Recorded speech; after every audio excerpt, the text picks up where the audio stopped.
backyard, but the whole thing is blocked off again, and once again a closed off crime scene. Back to the second note, though, I do have a little more information, Elizabeth. According to KOLD, they are saying that the IP address is not the same IP address as the initial note, but it appears the sender used the same type of secure server to hide their IP address. And this is important. The new note contains something the senders seem to think will prove to investigators they're the same people who sent the first note. So there appears to be a connection between the first note and the second note, and the FBI has confirmed that they are now investigating. The sheriff's office has confirmed that they're investigating, and the timing is interesting because right around the same time we heard about this new note is the same time that all the FBI showed back up here at the house that they moved us all out quickly, and you can see with the drone now, they're back investigating again at Nancy Guthrie's house. Elizabeth? All right, Brian, thank you so much. Let us know if anything new develops. We'll come right back to you, but joining us in the meantime on this new message is the KOLD News Director, Jessica Bobula. Jessica, thanks so much for coming on. You've read this new message. First of all, did it provide any proof of life that the family's been asking for? No, it did not. Did it say anything at all about Nancy's condition? I can't go into those details. But clearly the FBI is now swarming Nancy's house, especially in the backyard area. Was there anything in this newest message that would direct FBI to go look or find something? We're not releasing details of what is contained in the email out of respect for the family, other than what you saw in Mary's social post, which actually the reporter also mentioned as well about the IP address. But the key is we just saw that video from Cameron Guthrie last night at this exact time. The night before that, we had the video from all three of the Guthrie siblings with Savannah, Annie, and Cameron, all asking repeatedly, urgently, for proof of life. And you're saying this newest email does not provide that.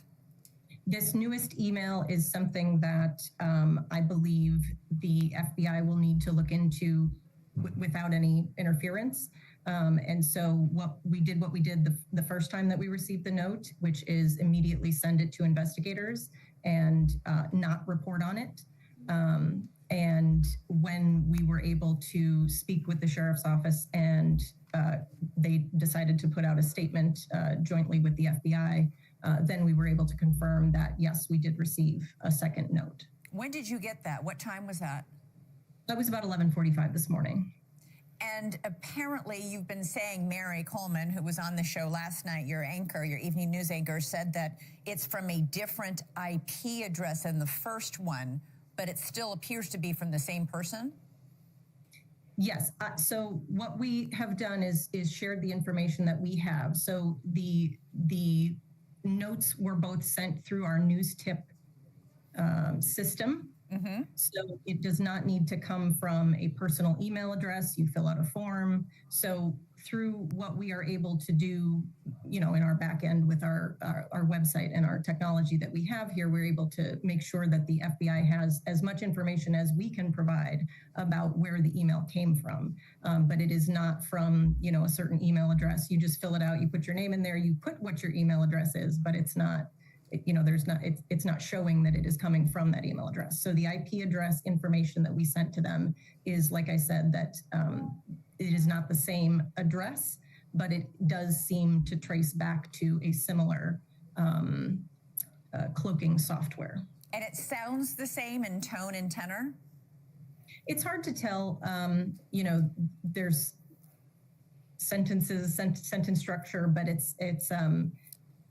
we're also doing a lot of reporting of our own today about how with digital notes, this isn't a piece of paper with magazine letters cut out or anything. It's hard to tell, with things coming through digitally, is it assisted by AI? Is it, written by the same person? It's very difficult to tell. And did this message have an email address on it? Yes, our form does require that you put a name, an email address, and a birth date. And so both of the notes had that, but they were not the same as, each other, the two notes. So they were different. The name, email address, and birth dates were different on the two notes. Were they? Right, but like I said, it's just a form, so you can just type it in. There's no way to verify that. You can put in Roger Rabbit and yeah, okay. Yeah. Is this commonly known that people can get messages to you this way, in a way in which they don't have to reveal their name, or their email address? It's a system that we use, and we've had it on our website for years. What I'll say is that it's usually not used in this way, right? I mean, usually people do want us to be able to contact them. Hey, I have a news tip for you. Please call me at this number or email me back at this address. And then we say, oh, okay, here, would you like to talk to us about your news tip? So it's not usually an issue, but yes, that is the case, is that you can fill out the form however you'd like. In fact, some people do send in anonymous news tips, and I couldn't tell you why, but that may be one of the reasons why our system works that way, so that a person could send in an anonymous news tip.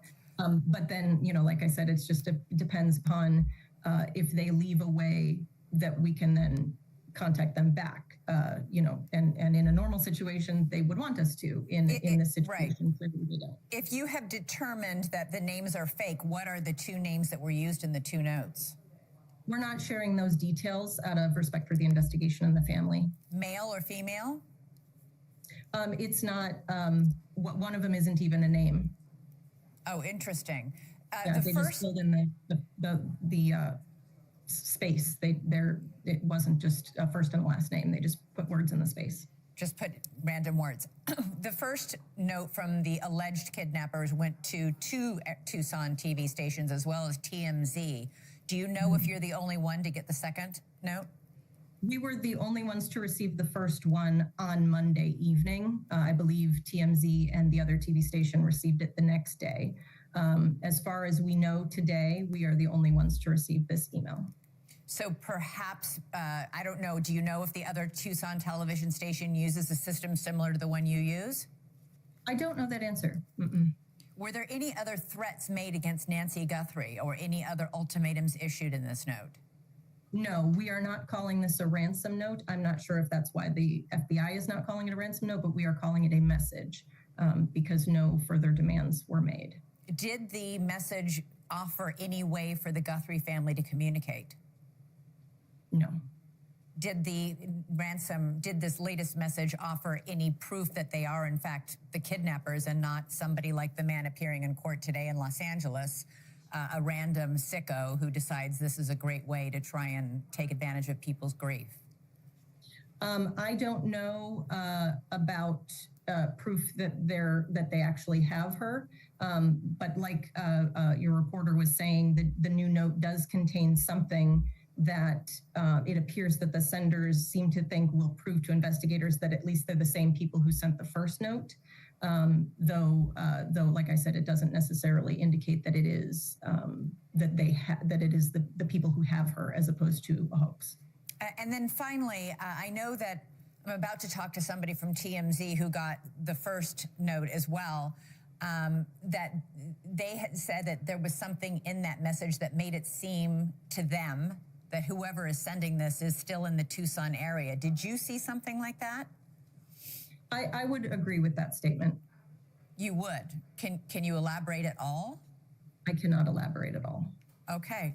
Jessica, I really appreciate you joining us tonight, with news director from KOLD News 13.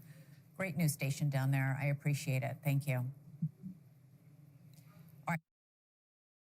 And here now is Paul Moore, retired NYPD inspector, Fox News contributor. Paul, I want to play the video released by the Guthrie family again for those who may have missed it. Let's watch. We received your message and we understand. We beg you now to return our mother to us so that we can celebrate with her. This is the only way we will have peace. This is very valuable to us, and we will pay. What is your reaction to that latest video? Yeah, look, I'm just seeing it like everybody else. I just read it. So let's look at it very closely the way Ted Williams did. I think where it gets most troubling is when you go near the end. So let me just tease it out similar to the way Ted just did. We received your message and we understand. That feels to me like there's something new. And one of the things we've all been talking about is, have they established a protocol to speak to each other? This sounds like they got something that is different from the note, the second note, that none of us were really sure was the same people originating in the same place as the first note that the authorities were taking seriously. Now, one of the points I've been making is that if the second note were from the same people, I think they would have included, once again, the crypto wallet. It's not definite, but that would have very much been a proof that it was the same people, because that's a long, unguessable number. And first of all, it goes to the fact that they want to be paid. So I would think it would have been in the second note, not definitive, but perhaps. This feels to me like it's something new. And therefore, I have to think that they did establish some way to talk to each other, one way or the other. That could be good news for the investigation, because you have something else to work on. Let's go on real quick. We beg you to return our mother to us so that we can celebrate with her. Celebrate what? That feels to me like a euphemism, right? Celebrate her life, something like that. Also, return our mother to us. Let's look at not so much what's being said as what's not being said. If this note had said something like, okay, we're glad we've had a meeting of the minds, let's set up the exchange. Would it not have very, very different verbiage? Would it not have said something like, thank you for getting in touch with us, we're ready to move forward, waiting further instructions, things like that. In fact, I would argue there would be nothing public, right? Further, if there were a good protocol to talk to each other, she wouldn't be making a video. Yeah. So Exactly. she's sending this out for them to hear this, right? And let me just close the loop. This is the only way we can have peace. To me, that is the most troubling line. Peace, not we can't wait to see her, this is great kind of thing. Peace, when do you talk about peace? You talk about peace when you're talking about closure, right? And then finally, this is very valuable to us. Well, of course your mother is valuable to you if she's alive. That, by negative inference, to say she's valuable, to have to say something is valuable, that tells me that it's something you might not normally think has value, and that goes to the idea that we want her, I'm just gonna be frank here, man. Yeah. You're asking me, I'm telling you, her body. Yeah. No, Right? and I think a part of that was so- the next line. Yeah, go ahead. I'm sorry. And I was going to say, the fact that they're saying, and we'll pay. Exactly. Well, we'll pay has been there all along. Exactly. And the fact that they'll say, so what are you doing now? You're saying, we're going to pay for something that maybe had less value than it had yesterday. Yeah. So just as an investigator, I'm telling you, piecing this thing apart, I hope I'm wrong. You know, I think that's clear, but I don't think it's a positive sign. Paul, I just got one question for you. You alluded to this, that they're communicating back to whoever has her mother with an Instagram post as opposed to through some sort of channel that's established. I would imagine they're speaking with law enforcement and coordinating this with them. Would you say the same thing, basically, that law enforcement supports them putting this video out there this way? 100%. We all know that when they did the first initial response, that we saw law enforcement going in with a ring light. And in fact, you know, when I got that report, I was asked, what do you think? And my first blush was, okay, they're going in with a camera and lighting. Maybe they're going to film a search warrant here so that if they get some incriminating evidence or something, they can demonstrate how they got it. You do things like that. You film locations. But when I heard a ring light, well, we all know what a ring light is, right? That's what people use to make selfies, and, you know, they put the videos on TikTok and all of that. So when I heard that, I began to think, all right, social media, and that was, in fact, the FBI going there, and they did confirm that they were there when that first video was made. I don't know about the second one that Cameron made after the first deadline passed, but certainly the first one, they were there. And at the press conference, they pretty much confirmed that. So let me go yes on that, Joey. And Paul, I guess we'll also remember here that the next deadline that was previously established was to come on Monday at some point. I don't believe that there was a time period.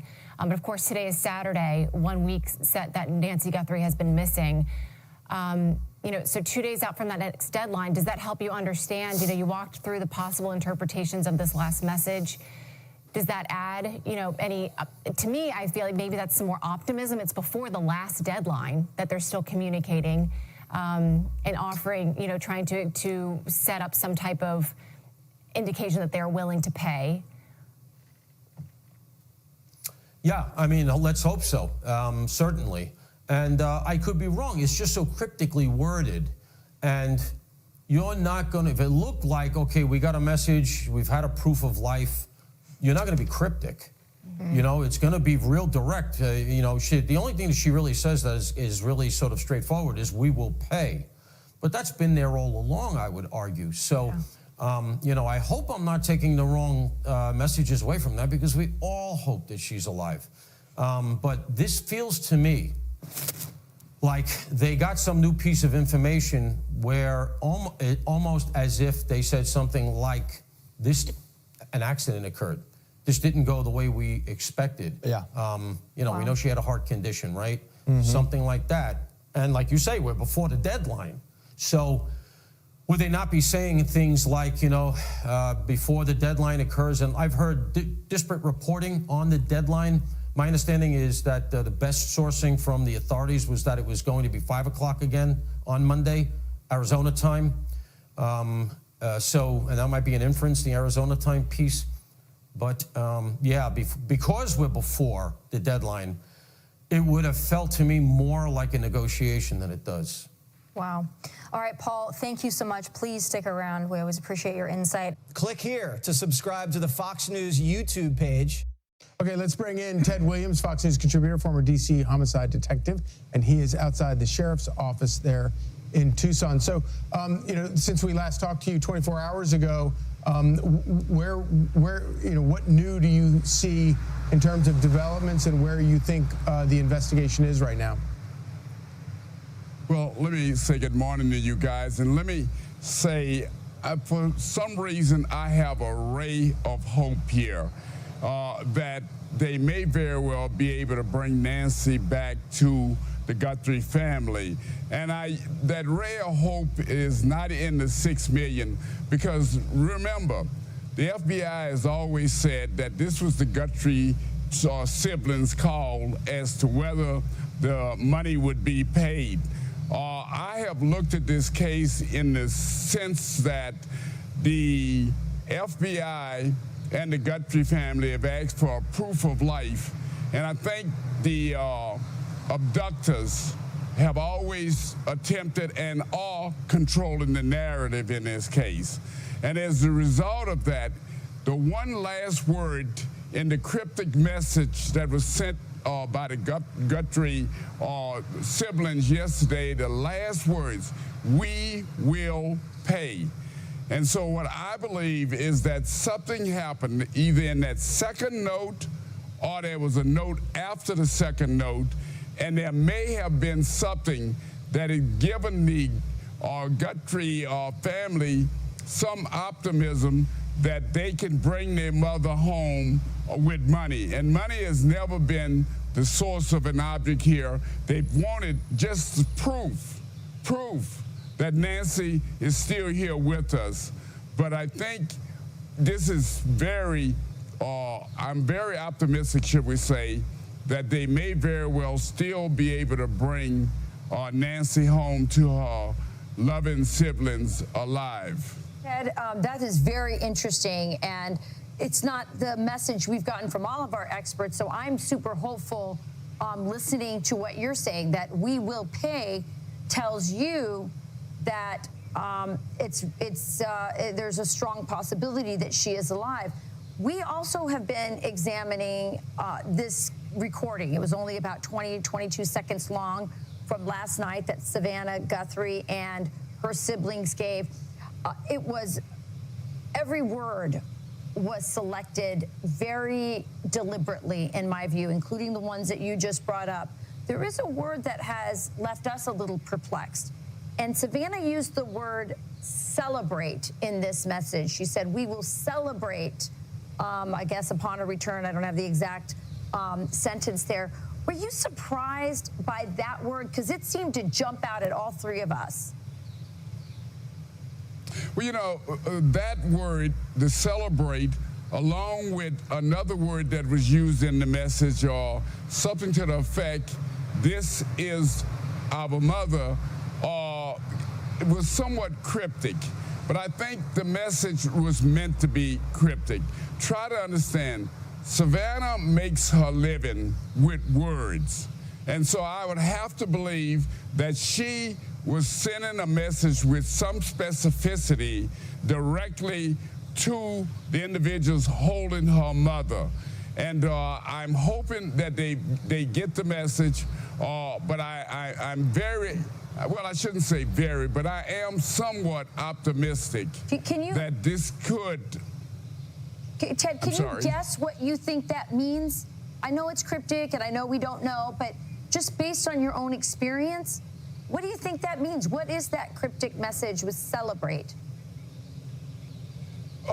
It could very well be one of two things, that we will celebrate because we have our mother back with us alive, or it could also, unfortunately, be that we will celebrate because we love our mother, and even in death, we continue to love our mother and we want to embrace her. It can mean several different things, guys, but I think the bottom line is I want to be more optimistic this morning. I'm hoping and praying that there's a final and a positive result in this case. Yeah, the entire country feels that, Ted. Let me come back to the investigation and get your read on this part of it, and that is the investigators keep returning to Annie Guthrie's house. And we saw late yesterday they were back at Annie's house. Why do you think they keep returning there? There's something going on about when she was dropped off. We know that Nancy on that Saturday night was alleged to have been dropped off by members of her family, and it appears as though it could have been Annie and her husband, but we don't know that directly. And I think that they're definitely looking, there's something that they believe that there may be a nexus of some information that the Annie and her husband may very well be able to provide.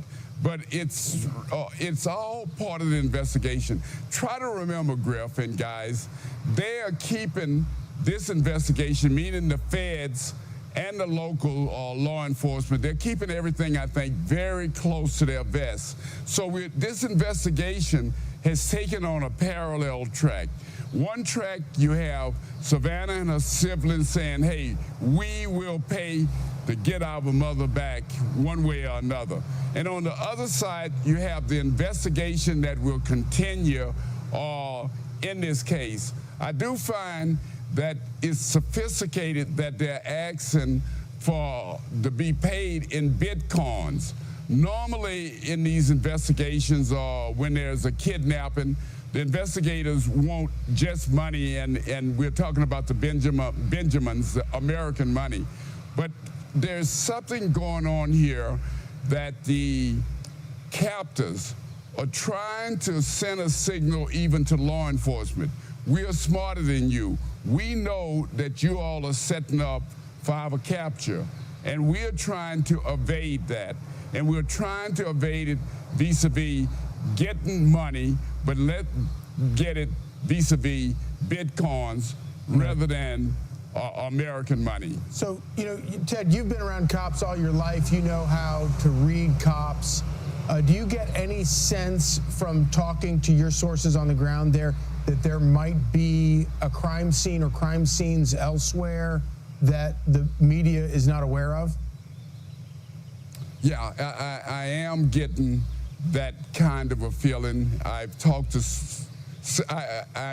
several individuals here on the ground, and while they're not directly giving me any information, I think that there is that hope, and unfortunately, that there may very well be a crime scene elsewhere, and they're Developing news overnight in the search for Savannah Guthrie's mother, Nancy. The family posting a new video overnight with a plea for her safe return.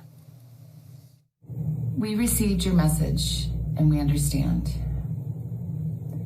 We beg you now to return our mother to us so that we can celebrate with her. This is the only way we will have peace. This is very valuable to us, and we will pay.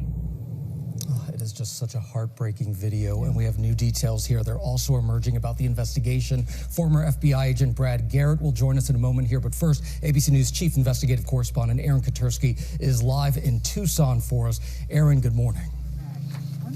Good morning, Gio. That new anguished message from Savannah Guthrie is difficult to watch. It is short and pointed. The family promises to pay to get their mother back.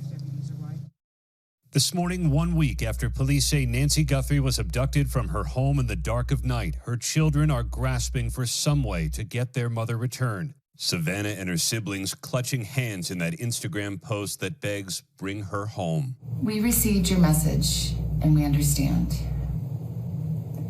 We beg you now to return our mother to us so that we can celebrate with her. This is the only way we will have peace. This is very valuable to us, and we will pay. Law enforcement sources told ABC News the message is the same one received Friday by a Tucson television station. The FBI and Pima County Sheriff's Department said they had been analyzing it, but the sources said they have not determined its authenticity. An earlier, also unverified message included a deadline of tomorrow. While we advise and recommend from a law enforcement perspective, any action taken on any ransom is ultimately decided by the family. Savannah's gut-wrenching plea came at the end of the day with no new investigative leads. Hours later, officers seen leaving her sister Annie's home, but still there are no suspects, no video, and no proof the 84-year-old in fragile health is alive. It has been a week since she failed to show up at church and her family reported her missing. Nancy Guthrie, who appeared with Savannah from time to time on the Today Show, now appears on billboards in Phoenix, El Paso, San Antonio, and Houston. Investigators returned to her home, inspecting cameras on the roof and towing a car. The FBI went door to door in her quiet desert neighborhood, hoping someone may have noticed something in the wee hours of last Sunday morning. That's when police said in a 45-minute period, a doorbell camera was disconnected, a possible intruder was detected inside, and Nancy Guthrie's pacemaker disconnected from her phone. The sheriff told us he has to believe she will be found. Why would I operate from any other position than my team is operating from the same position? She's out there. We're going to find her. We have to operate from that position. You have to have hope. Absolutely. The frantic search is drawing worldwide attention, but for Savannah Guthrie and her family, this is a deeply personal horror of sadness and frustration. Guys, the police were tracking a possible vehicle of interest at a nearby convenience store that may have been spotted during that 45-minute window when police believe Nancy Guthrie was taken. But Janae, there are no new leads this morning. You said the horror, the anguish for this family as this has dragged on. Thank you so much for your reporting. Now let's bring in ABC News contributor and former FBI agent Brad Garrett. Brad, thank you for being with us this morning. It's been a week since Nancy was taken. We have that Monday deadline, the new message overnight from the Guthrie family. What does the timing indicate? And with it going into a week, is it likely that this is about money? I think it is about money. And I also think that the release of the short message by the Guthrie family was very strategic. My guess is they had hostage negotiators working with them as far as wording, using like celebrate instead of surrender, or taking away from it like she's being held, which obviously she is if she's alive, hopefully. But it also tells the bad guys that we are serious about this, and maybe most importantly for the bad guys, that we're going to pay. And so we'll see. I think it sort of ratchets up what may happen on Monday one way or the other. And as Aaron reported, Brad, we saw that this was a really pointed message there. Savannah Guthrie addressed the suspected kidnapper or kidnappers directly in that social media video. So what does that tell you? Well, that tells you that first of all, that the bad guys need direct connection to Savannah, because presumably she is the one that would ultimately come up with the money if they decide to pay. To return our mother to And Brad, you mentioned the possible vehicle of interest that could have been investigated. Where could the investigation be going from here? So I will tell you that vehicle spots and even people spots, many of them don't amount to much. Maybe this will.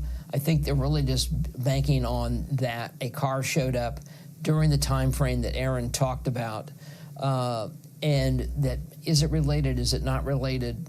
My guess is they would have resolved that car one way or the other by now. Brad, as we've been saying, you are a former FBI agent. So what do you see going on right now behind the scenes of this investigation? So here are the following keys.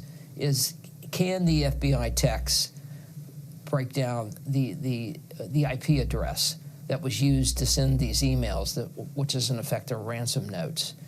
I don't think they've gotten anywhere with cameras. They may have other leads. And one of the problems, Gio, is that you get so many pieces of information. If you can't get it into a computer where you can analyze it, you may have gotten a call 3 days ago that's related to a call today. You've got to make sure you pull all of your intelligence together. And my sense would be they do have other leads, and they're working those, whether they be in or around Tucson or maybe someplace else. I mean, let's face it, Mexico is only an hour away. That's right. All right, Brad Garrett, thank you so much. And as we've been showing you on the screen, there's that tip line to the FBI. Please call it if you have information. It's right there on your screen. Brad, thank you again. Meanwhile, the sheriff leading the search to find Guthrie is in hot water after being seen in the stands of a college basketball game yesterday while the investigation is still ongoing. Chanley Painter is here with the very latest details. Good morning, Chanley. Hey, good morning, Griff. So Pima County Sheriff Chris Nanos, who we have been seeing lead those press conferences in the abduction of Nancy Guthrie, is now under scrutiny after being spotted at a college basketball game last night, nearly a week into the search for the 84-year-old mother and grandmother. You can see him here near the front row of the matchup between the University of Arizona and Oklahoma State, where only a few minutes after the game ended, Savannah Guthrie and her siblings shared a third video message pleading with the possible captors to return their mother.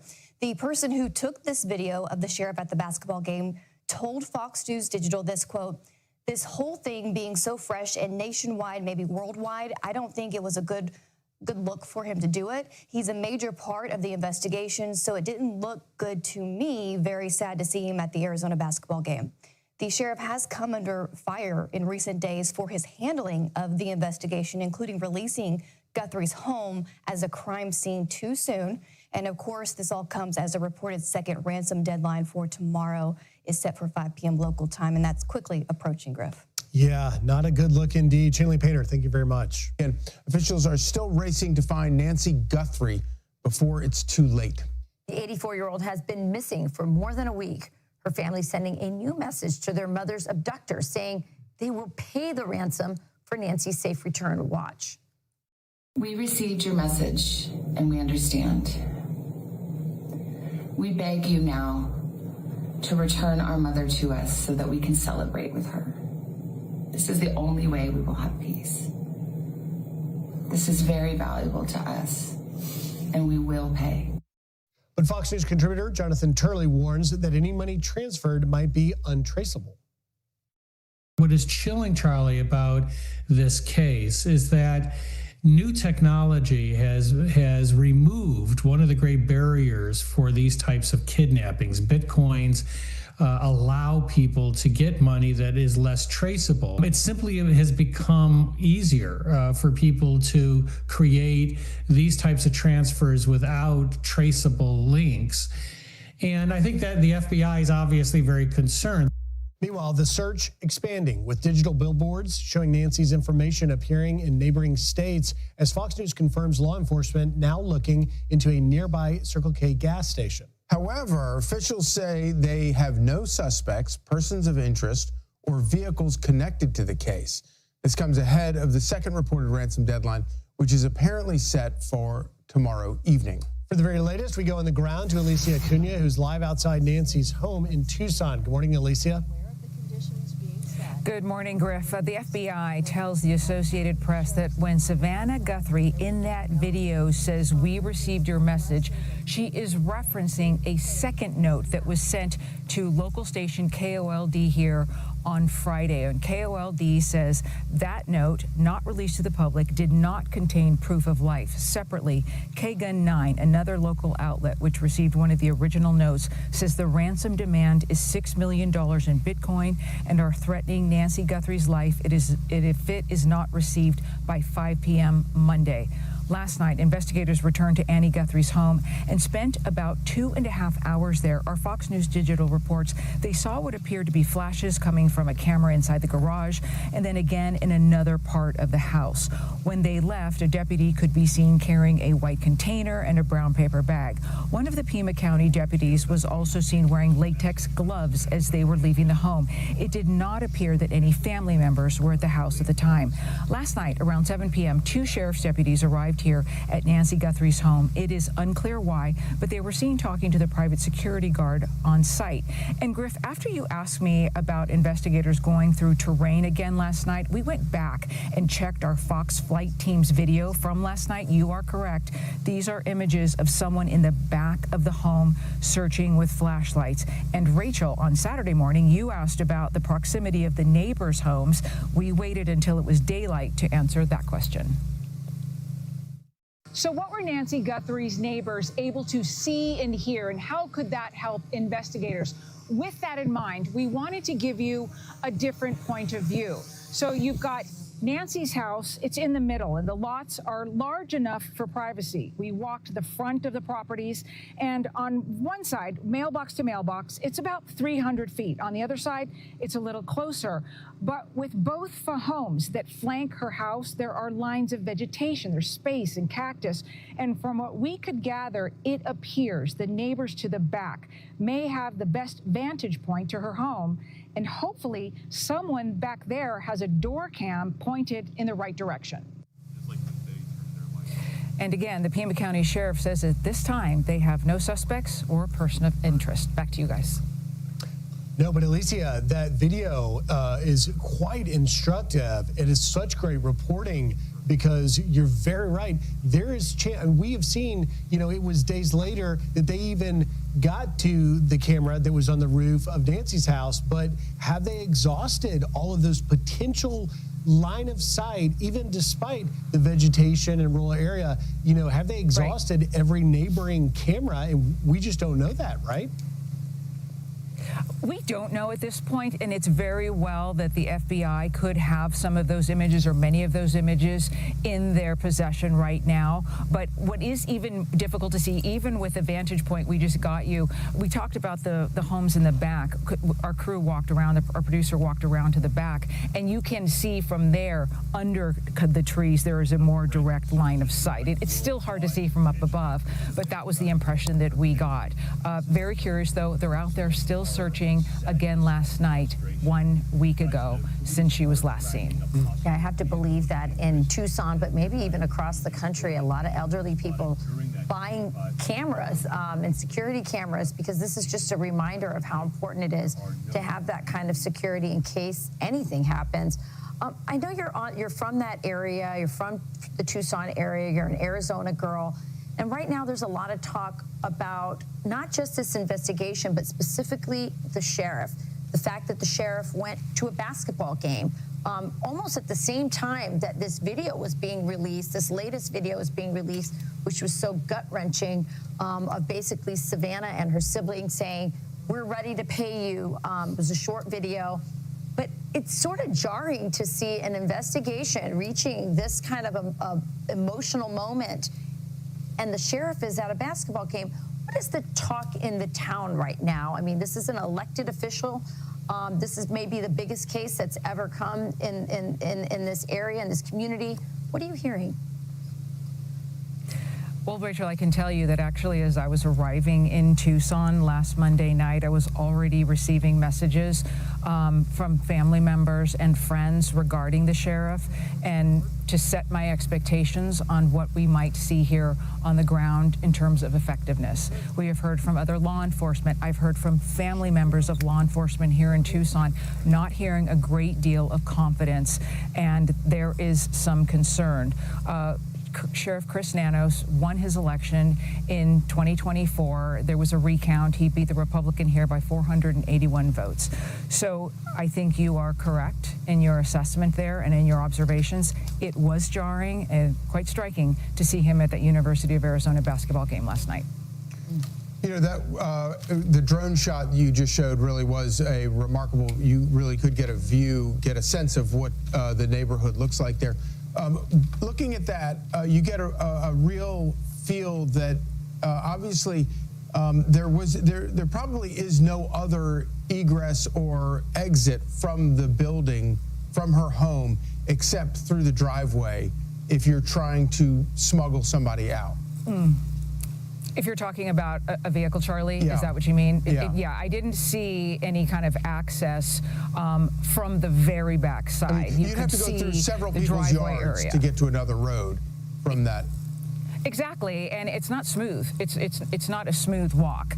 The smooth. If you're talking in terms of like a level place to walk, it would have to have been somewhere in the front of this area or the side of the home as well. And remember, there were drops of blood found by the front door, also a trail into the gravel. We do not know when that blood arrived there, if it was there before or after Nancy Guthrie disappeared, but we do know that the DNA testing on that, according to authorities, came back as positive for Nancy Guthrie. All right. Just one last question, because when we look at your great drone footage, it's daylight. But when you consider the fact that because of the light restrictions that have been in place in that area for a long time to protect wildlife and the like, it would have been extremely dark. And it would suggest that these alleged abductors were familiar with the area because it would be operating in such a dark and difficult sort of terrain. Joe, what do you make of the tone of the video as well? Not only the words, but how they were saying them. It's a very somber tone. Right. You know, it's not like they were excited, like, you know, they were upbeat to get her back. I mean, the body language from the first video into the second video is very telling as well. And I really feel that, you know, this person or persons, all right, they had some inside help to know what was going on, when to do this. And the other side of this is that this could be very well, you know, it could be AI generated as well, because if you look at the way AI is working these days, and I received an email about this, this is very, you know, there's threads that they can go on with this. But, you know, I'm glad they're not putting out the whole story with this. Excuse me. I feel that they should keep everything close to the vest, especially when the family is hoping to get Miss Guthrie, you know, returned to them no matter what. And, you know, it's something that the FBI is very good at doing this. You know, there's been a lot of question about the sheriff's department. Let's remember, they're not equipped to do something like this. They never handled anything like this before. So the FBI has definitely got the lead with this. And the fact that they keep going back and they keep going to both houses and they're retrieving, you know, evidence from those areas, or, you know, whatever they need to get, is very telling that, you know, they could be very close to doing something with this. There's also been reporting that law enforcement may have a car of interest. They've been focusing on some surveillance video from a nearby gas station. Jennifer, what do we know about that? Well, I'm glad you asked me about that, because when you look at everything they did overnight, Brooke, listen, they were at Annie's house. That is the sister's house in the late night hours of the night for 3 solid hours. They were taking photographs inside there and they had gloves on. That tells me that they are involved with evidence extraction and an evidence crime scene type look. In regard to that vehicle and that Circle K, that was located very close to Annie Guthrie's house. So I find all of this activity quite telling when I talked about 2 kind of parallel investigations, the ransom note investigation, and then separate from that, it certainly seems like they are trying to figure out what's happening at Annie Guthrie's house. Joe, I'll pose the last question to you here. Of course, we've been talking about these deadlines. There was a Thursday deadline, a 5 p.m. Thursday that came and went. There's another deadline, though, tomorrow. What happens next? And I guess what would you advise the family to do? What are investigators doing as we approach that deadline tomorrow? I know the FBI is instructing them as to what to say, how to say it, because it's very important that, you know, the language that's used isn't, you know, pushing them to a different direction. So you want to show that you're cooperative with this, which the family is. It's just that the investigation is still ongoing. And I agree with this, you know, with the last statement that was made about going to the house and going to Annie's house and everything. This is very telling. And, you know, that's a small area that I'm not saying small as far as, you know, mileage and everything. What I'm saying is the tower over there would be a lot easier to ping off of a tower there than in New York City. So they can trace what was going on prior to that. And if everything keeps leading back to one direction, you stay in that direction, but you don't limit yourself to that direction. So I believe this deadline is a serious deadline, but I also think people are buying time. My thanks again to Joe Cardinale and Jennifer Koffendorfer as we stay on top of the search for Nancy Guthrie. Thank you for watching. As investigators continue to search for 84-year-old Nancy Guthrie, FBI investigators are trying to probe more information from the cryptocurrency address listed in that first alleged ransom note. Cryptocurrencies, like Bitcoin, run on a public blockchain. It acts like a bank's ledger. No government, no single company controls the blockchain, but authorities are able to see the addresses and transaction keys that are made on these digital currency exchanges. Let's bring in Ari Redbird, former Undersecretary for Terrorism and Financial Intelligence. He's also a former U.S. attorney. You know, the cryptocurrency is very difficult for a lot of people to understand. You know, it's in the first note, it's mentioned there. And the first question I have is cryptocurrency truly untraceable? No, it's a great question and a great opening to this segment. I really liked how you laid out the fact that the blockchain is in fact visible. So no, cryptocurrency transactions are not anonymous. In fact, it's quite the opposite. Every single transaction in Bitcoin is on a public ledger, which means that it is trackable, traceable, and immutable, meaning it's there forever. And that allows us to use tools like TRM, investigators and law enforcement and compliance teams, to track and trace the flow of funds in real time to build investigations that we never could in the traditional world. You mentioned I was a prosecutor for many years. I investigated cases involving bulk cash smuggling and networks of shell companies and art and diamonds in ransom type cases. And the reality is we can see visibility and trace transactions on blockchains better than we could in the traditional world. So that's interesting, Ari. You know, as you think about this then and the way that this would work, if the family was to pay this alleged ransom, how difficult would it be to then track it back to an identity that you could then potentially obtain and have someone to prosecute?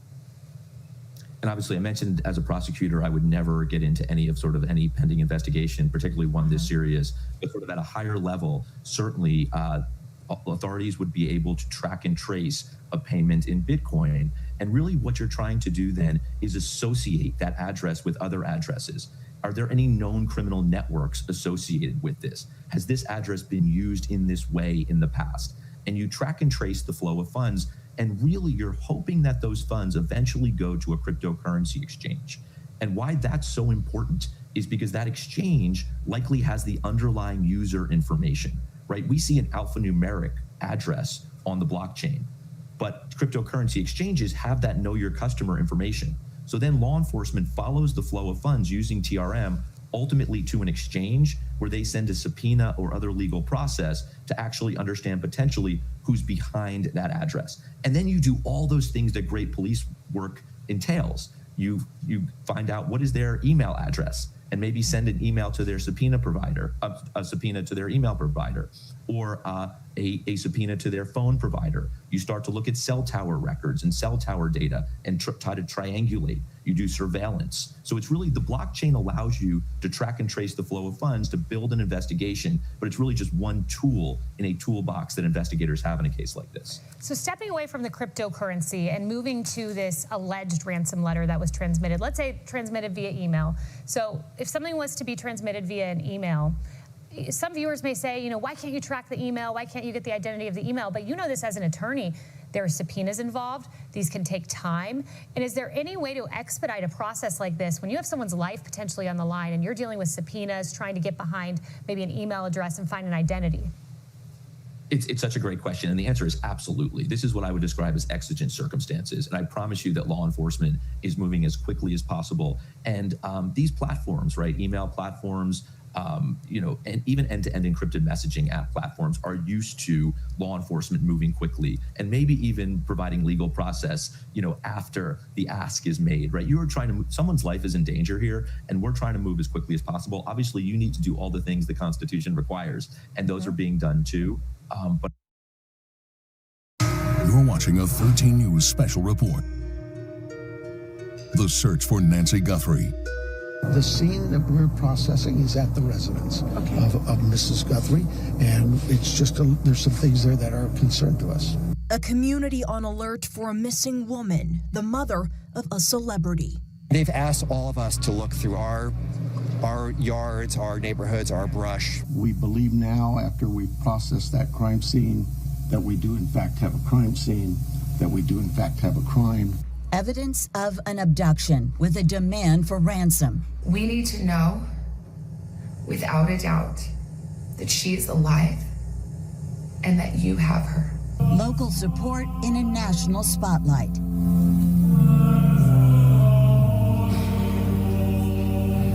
It's to show that we are still hopeful, and I do believe in the power of prayer. A race against time in the search for Nancy Guthrie. This is an 84-year-old grandma that needs vital medication for her well-being.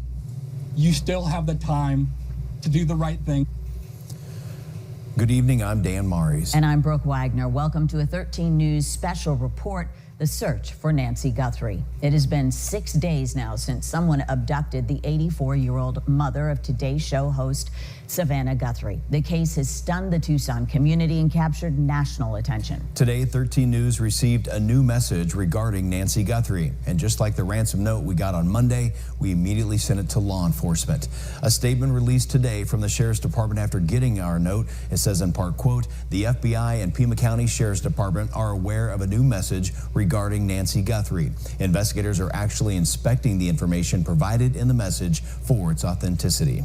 The latest timeline from investigators suggests Nancy Guthrie was abducted early Sunday morning from her home in a Foothills neighborhood near Campbell Avenue, south of Skyline Drive. And investigators have returned to the Guthrie home multiple times this week, including again this evening. Lab tests show blood splatters found on a porch at the home belonged to Nancy Guthrie. The Pima County Sheriff has said there are still no suspects at this time. Let's take a look at the timeline investigators have been working from and that they've shared with us. Let's start at 5:32 on January 31st. This is when Nancy Guthrie goes to her local family member's home to have dinner and play some games. Then at 9:48, we're told the family dropped Guthrie off at her home. That's when the garage door opened. Then at 9:50 p.m., we could tell that the garage door closed. So we head on over to February 1st, the next day, very early in the morning, 1:47 a.m., the doorbell camera disconnects. Then at 2:12 a.m., that software from the camera detects a person on the camera. We do not have that footage. We're told that it cannot be retrieved because she didn't have a subscription to it. At 2:28 a.m., the pacemaker app for Nancy Guthrie shows a disconnection from her phone app. And then about 11 a.m., a friend calls the family because Nancy Guthrie did not show up for church. So then at 11:56 a.m., the family went to the home to check on Guthrie. And then about 7 minutes later at 12:03 p.m., they called 911. And then they called on to PCSD from there. At 12:15, the patrol arrived at Nancy Guthrie's home. The 13 News reporter Catherine Patterson joining us live near Guthrie's home in the Catalina foothills, where investigators return this evening to continue their work. Catherine, is the scene still active? Yeah, hey, Dan, if you've been following our coverage on this over the past few days, you'll notice that the scene behind me looks very different than what you may be used to. And that's because for the first time since this investigation started, news crews have been pushed out away from Nancy Guthrie's residence. Deputies told me that it's because they want the family to have some space right now. The only people that are being let in right now are residents that live in the homes that are blocked off by deputies right now. But we did get a bird's eye view of the scene that you can take a look at now. We heard reports of police officers or law enforcement putting markers down, evidence markers on the property, and even law enforcement getting on the roof of the Guthrie home. But the new limits for crews out here has made it even more difficult to know what investigators are doing right now. We received a tip from one of the neighbors around here that FBI agents and deputies would be returning to the area to search through homes, and that's exactly what we've been seeing from beyond the barricade. The Catalina Foothills Neighborhood Association let those residents know that the searches would primarily be in the areas west of Campbell. The Neighborhood Association was reminding neighbors that even on the 5th day of this investigation to share any security camera footage that they may have around the area, but we will be staying on scene and keeping you guys updated both on air and online for any additional information that we may get. Back to you guys in the studio. Thank you for your work on that, Catherine. And 13 News reporter Renee Romo has been covering the search for Nancy Guthrie from the beginning. She joins us live from Pima County Sheriff's Department headquarters in Tucson. And we mentioned earlier that investigators are looking at a new message in the Nancy Guthrie case, one we received at 13 News. What are they saying down there? That's right, Dan. Today at approximately 11:45 a.m., 13 News received a new message via our news tips email portal that could be connected to the Guthrie case. Now, as you mentioned, we forwarded that email to law enforcement, and the FBI has announced they are now investigating it. Now, I had the chance to ask Pima County Sheriff Chris Nanos about this latest development. Take a look. We obviously just got a statement joined from PCSD and the FBI about this most recent tip that we received via email.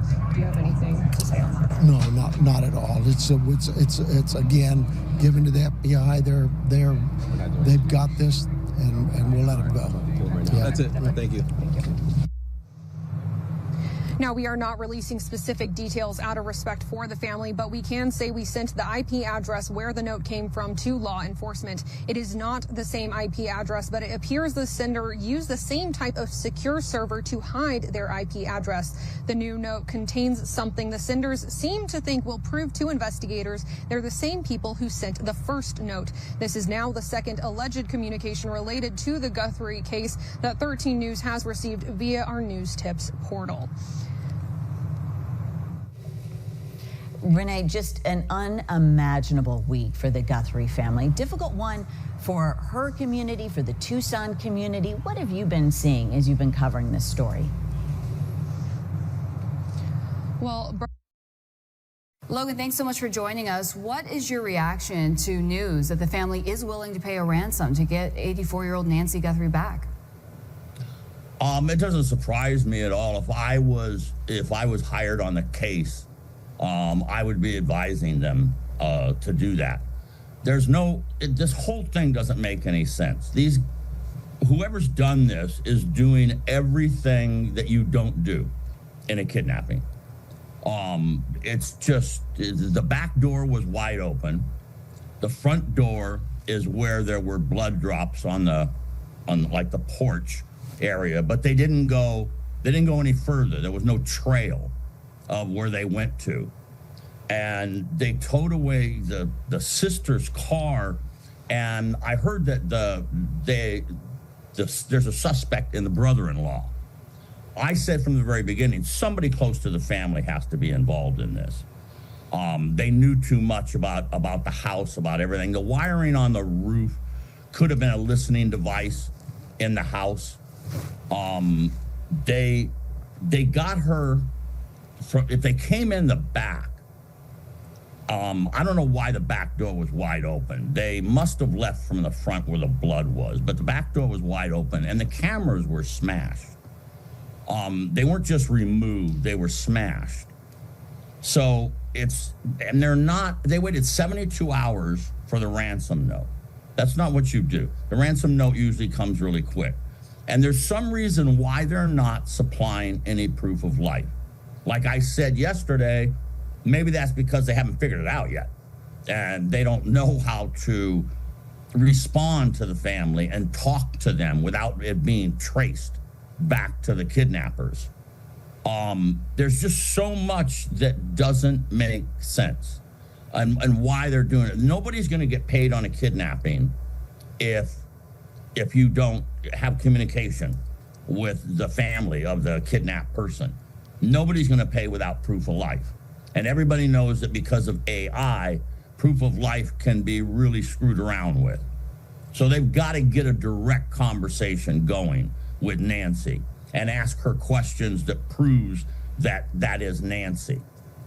Another weird thing is why they released the house so fast. The police did. Now the sheriff, technically the sheriff would be in charge of this. The FBI doesn't come in and like a bull in a china closet and say, hey, we're taking over. The sheriff would be in charge. However, the sheriff was caught off guard with this new video that they put out. So I'm trying to figure out if the feds are guiding them on what to do, or a private detective. I've been called in on many kidnappings when the police were working on the kidnapping, and I spent more time with the family than the police did. There's just so much that is weird about what they've done and how they're continuing this thing. Logan, can I ask you, if the family is willing to pay the ransom, does that tell you that they have some sort of proof of life? No, I don't believe they have proof of life. They're just telling them that we're willing to pay the ransom. If they had proof of life, it's possible that they do. Again, like I said, the feds could be playing the kidnappers, but this is going along it's going so long without any communications, without any negotiations, and it's just not making sense. There's only two reasons you do a kidnapping. It's money or revenge.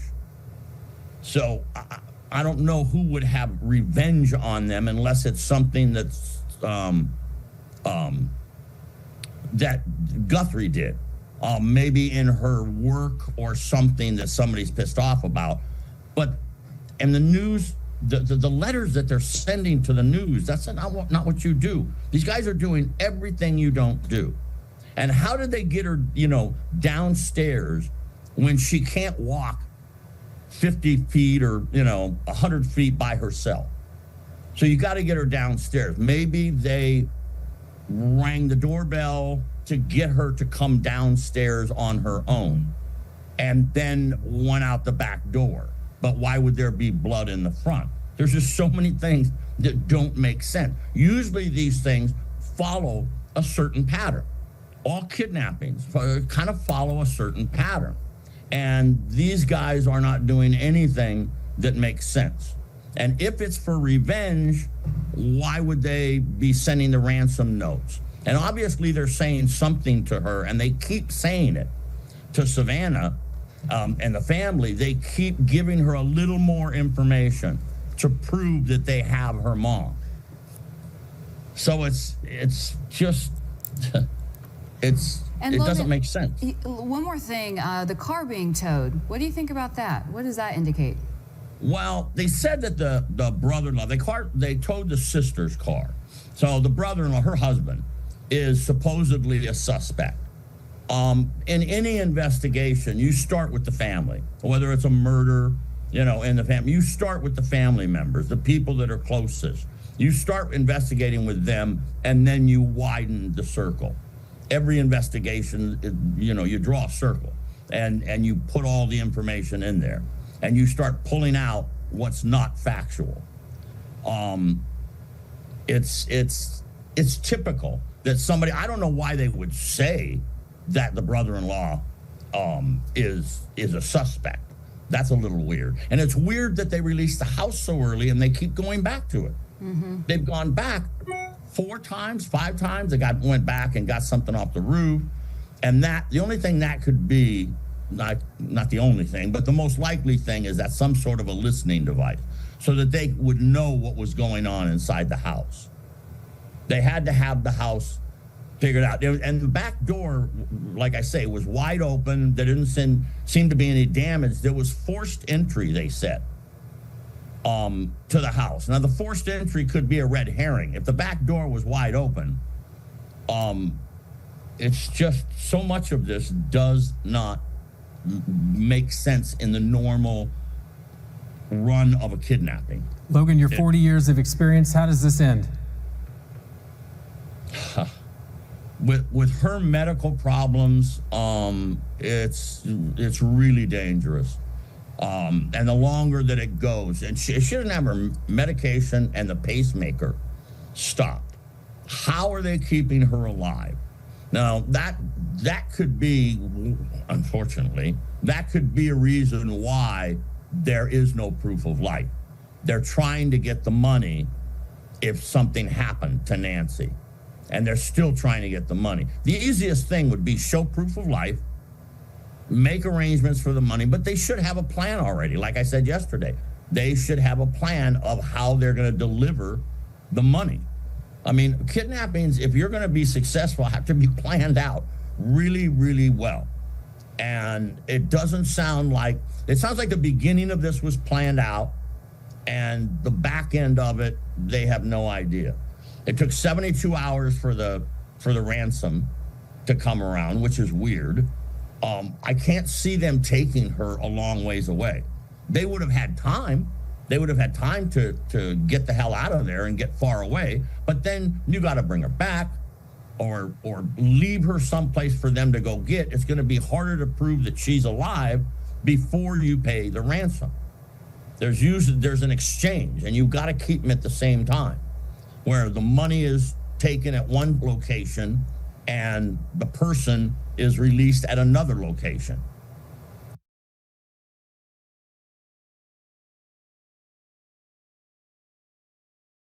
FBI and Pima County Sheriff's Department reported that they are looking into a new message related to Nancy Guthrie. The message was sent to local Arizona television station KOLD 13 News. Mary Coleman, the evening anchor on that station, was on our show last night, and she confirmed that her station received the message this morning, saying that the FBI is reviewing it. KOLD is one of 3 media groups, including TMZ, that received an apparent ransom note on Tuesday. It demanded millions of dollars in Bitcoin for Nancy Guthrie's release. It also set 2 deadlines, one for 5 p.m. yesterday and a second for this coming Monday. When Mary was on our show last night, she said she was anxiously awaiting an update, refreshing her email constantly. I have been refreshing my email constantly over the last 41 minutes to see if we get anything new from them. Because again, as they said, that first deadline was at 5, and then we have another one coming up in a couple of days. So our eyes are on our email to see if we get anything new. Well, they got something new. They got something new a few hours ago. In a moment, I'm going to speak with the KOLD 13 news director about that new message and this new development. It all comes after the latest plea from Savannah Guthrie's brother Cameron, who asked for direct talks with the kidnappers and proof that their mother is still alive. Whoever is out there holding our mother, we want to hear from you. We haven't heard anything directly. We need you to reach out, and we need a way to communicate with you so we can move forward. But first, we have to know that you have our mom. We want to talk to you, and we are waiting for contact. Now, that video message from Cameron Guthrie came out exactly 24 hours ago. The FBI is advising the Guthrie family on these ransom negotiations. It is an excruciating process for this family, with very difficult decisions that they must make in the coming hours and days. The special agent in charge of the FBI has made it clear that any decision whether to pay this ransom is ultimately up to the family. Let's begin our coverage tonight with News Nation's Brian Enton live at the scene for us near Nancy Guthrie's home. Brian, you were just pushed back along with all the rest of the media as law enforcement swooped in. What's happening there right now? Yeah, it happened suddenly, Elizabeth. We've been there for days, and they came in and said, everybody's got to leave the block. We're shutting down the block for investigative reasons. That's what they said, investigative reasons. And our News Nation drone is live up right now. So luckily, we still have this vantage point, Elizabeth, and we can see a little bit of what's going on. The FBI, I can confirm, is now back at Nancy Guthrie's house. I saw several FBI vans arriving, evidence vans, and we've been able to see with the drone them going in and out of the house. And I also know that they were in the back of the house with what appeared to be some neighbors pointing around and showing them something in the backyard. But the whole thing is blocked off again, and once again a closed off crime scene. Back to the second note, though, I do have a little more information, Elizabeth. According to KOLD, they are saying that the IP address is not the same IP address as the initial note, but it appears the sender used the same type of secure server to hide their IP address. And this is important. The new note contains something the senders seem to think will prove to investigators they're the same people who sent the first note. So there appears to be a connection between the first note and the second note, and the FBI has confirmed that they are now investigating. The sheriff's office has confirmed that they're investigating, and the timing is interesting because right around the same time we heard about this new note is the same time that all the FBI showed back up here at the house that they moved us all out quickly, and you can see with the drone now, they're back investigating again at Nancy Guthrie's house. Elizabeth? All right, Brian, thank you so much. Let us know if anything new develops. We'll come right back to you. But joining us in the meantime on this new message is the KOLD News Director, Jessica Bobula. Jessica, thanks so much for coming on. You've read this new message. First of all, did it provide any proof of life that the family's been asking for? No, it did not. Did it say anything at all about Nancy's condition? I can't go into those details. But clearly the FBI is now swarming Nancy's house, especially in the backyard area. Was there anything in this newest message that would direct FBI to go look or find something? We're not releasing details of what is contained in the email out of respect for the family, other than what you saw in Mary's social post, which actually the reporter also mentioned as well about the IP address. But the key is we just saw that video from Cameron Guthrie last night at this exact time. The night before that, we had the video from all three of the Guthrie siblings with Savannah, Annie, and Cameron, all asking repeatedly, urgently, for proof of life. And you're saying this newest email does not provide that.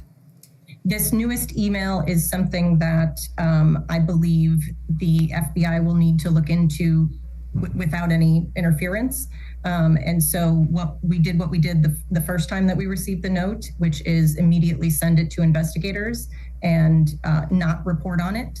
And when we were able to speak with the sheriff's office and they decided to put out a statement jointly with the FBI, then we were able to confirm that, yes, we did receive a second note. When did you get that? What time was that? That was about 11:45 this morning.